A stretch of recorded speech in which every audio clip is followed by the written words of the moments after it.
কিন্তু শিরিক মাফ করবে না। আমি আবার বলছি, আপনারা শিরিক থেকে বাঁচেন। শিরিক চার প্রকার: শিরিক বিল জাত, শিরিক বিল সিফাত, শিরিক বিল ইখতিয়ারা, শিরিক বিল হুকুক।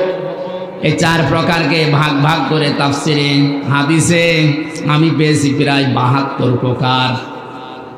শিন র কাপ এই শব্দটা এত বিস্তারিত, এত বেশি কথা এর ভেতরে আল্লাহ পাক লুকিয়ে রেখেছে। কেউ যদি শিরিক নিয়ে আলোচনা করে রাত শেষ হয়ে যাবে, তাও শিরিক শেষ হবে না। অথচ এই সূক্ষ্ম সূক্ষ্ম বিষয়গুলো আমাদের ভেতর অনেকের ভর করে বসে আছে।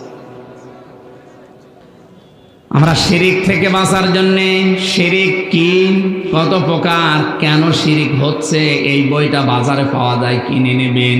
আমার সবগুলো পয়েন্ট হয়তো মনে নেই, এই জন্য অল্প কিছু বললাম। হযরত ইব্রাহিম আলাইহিস সালাম